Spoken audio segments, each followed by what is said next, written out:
The untold story of Hotel California is darker than you ever imagined. What if I told you that the most famous song about a fictional hotel has destroyed real lives, sparked federal court cases, and trapped everyone who touches it in a web they can never escape? April 2024. A Manhattan jury delivers guilty verdicts to men who thought they could profit from stolen pages, handwritten lyrics that vanished from a moving truck in the 1970s. Don Henley sits in the witness chair, calling the papers irreplaceable. But what he doesn't say is more chilling. These aren't just lyrics. They're a prophecy that's been coming true for 50 years. The defendants face 4 years in prison. Their crime: trying to sell pieces of a song that warns you can check out anytime you like, but you can never leave. Tonight, we're checking into the darkest hotel that was never built. And once you hear this story, you'll understand why some doors should never be opened. Got a lot of pretty boys. This is the story they don't want you to know. For decades, Hotel California has been dismissed as a simple critique of 1970s excess, but the truth is far more sinister. This song didn't just predict the dark side of the American dream, it became it.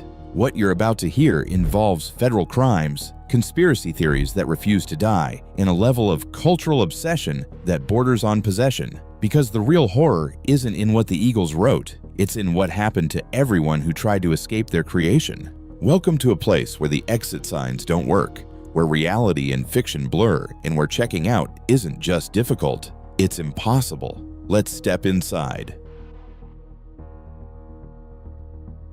1976. California is a mirage wrapped in gold. The Vietnam War is over, but the scars run deep.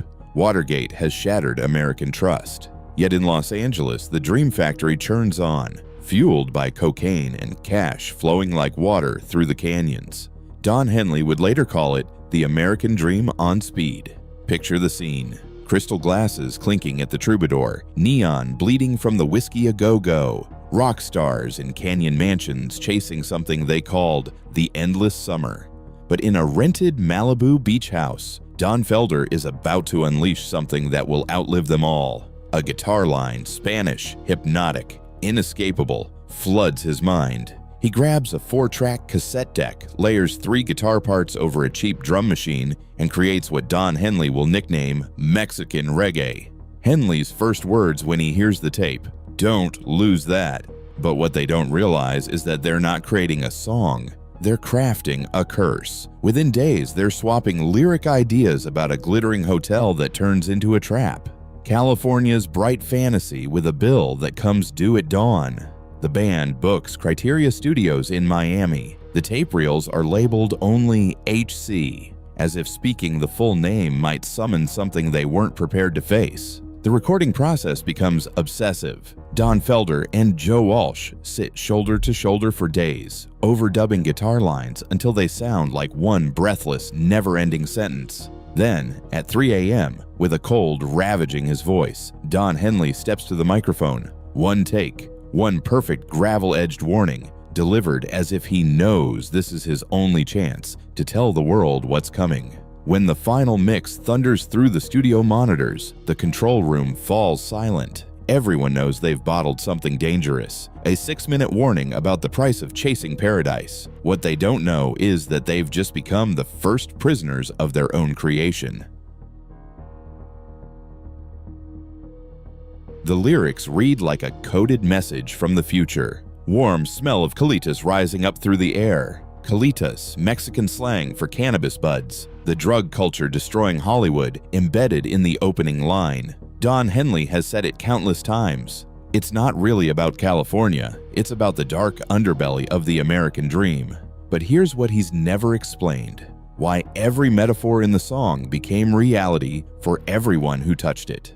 Her mind is Tiffany twisted. She got the Mercedes-Benz. A lover whose brain is literally warped by materialism. We haven't had that spirit here since 1969, the death of the peace and love generation, replaced by disco, drugs, and blood money. But it's the ending that reveals the trap. You can check out anytime you like, but you can never leave. They thought they were writing about California's excess. They were actually writing about their own song. Because once Hotel California gets in your head, you become a permanent guest. And that's when the real darkness began. 1980. Youth pastors across America are throwing Eagles albums into bonfires. The accusation: the band has hidden a tribute to the Church of Satan in the world's most popular song. The evidence spreads like wildfire. A shadowy figure on the album's gatefold photo, supposedly Anton LaVey himself, welcoming new guests to hell.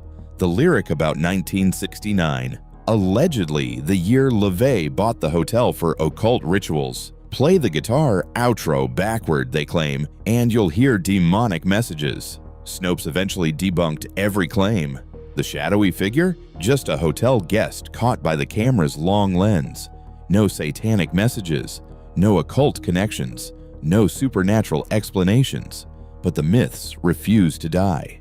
They resurface on TikTok in campfire sing-alongs, at every high school sleepover where someone whispers, "Play it backward," because the Eagles got exactly what they wrote about, a beautiful mirage that keeps luring people in, even after they learn it isn't real. The song's mystery feeds the rumor mill feeds the obsession. And the obsession, well, that's where things get criminal. Success brings the Eagles gold records and a steady stream of legal threats. First, a San Francisco bar steals the name. Then a boutique inn in Baja California starts confusing tourists, selling t-shirts and piping the song through lobby speakers. But the most dramatic fight lands in a Manhattan courtroom in 22. 3 rare book dealers stand accused of trying to auction nearly 100 pages of Don Henley's stolen lyric sheets. The complete Hotel California draft, vanished from a 1970s moving truck, resurfaces decades later in a black market worth 6 figures. Don Henley testifies for hours, calling the papers irreplaceable. But what he doesn't say is more revealing. These aren't just lyrics, they're archaeological evidence of a cultural phenomenon that's consumed everyone who's tried to possess it. April 2024, 2 dealers are found guilty of conspiracy and possession of stolen property. They face up to 4 years in prison. The irony is perfect. They tried to steal a song about a prison and now they're trapped in one themselves. Even a scrap of Hotel California can trap people in a legal maze as twisted as the hotel's hallways. The song's prophecy continues. You can check out anytime you like, but you can never leave. Nearly 5 decades later, Hotel California is still checking in new prisoners every day. 1.87 billion plays on Spotify. Grammy Hall of Fame induction. TikTok clips from the Eagles' Las Vegas Sphere residency, wrapping the solo in 160-foot visuals of endless hallways. Hundreds of artists have tried to escape by covering the song. Jazz pianists, Latin pop singers, a cappella YouTubers, even a 40-piece Chinese orchestra, but every version proves the same thing. You can change the instruments, but you can't change the trap.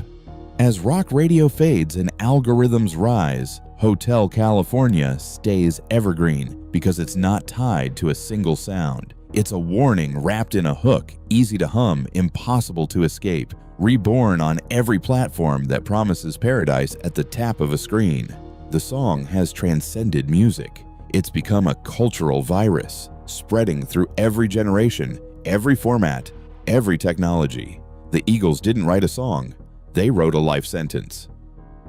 The untold story of Hotel California is darker than you ever imagined because it's not really about the 1970s. It's about now. It's about us. It's about the trap we all willingly walk into, drawn by the promise of paradise and the thrill of danger. Every conspiracy theory, every legal battle, every cover version, every billion streams, they're all guests in the same hotel. The myths don't just refuse to die, they multiply. The lawsuits don't just protect the song, they feed its legend. Don Henley was right when he called those stolen lyrics irreplaceable, but not because they're valuable, because they're evidence of the perfect crime. The Eagles didn't steal our attention, they convinced us to give it willingly. And now you know the truth. You came looking for a story about a song, But you found something else, a mirror reflecting your own curiosity, your own need to understand what can't be understood, your own willingness to check into a place you can never leave. Welcome to Hotel California. The story ends, but your stay has just begun. If this journey down the dim hallways of Hotel California kept you hooked, hit subscribe and ring the bell so you never miss our next deep dive. Drop a comment with your favorite Eagles memory and share this video with a fellow nighttime traveler.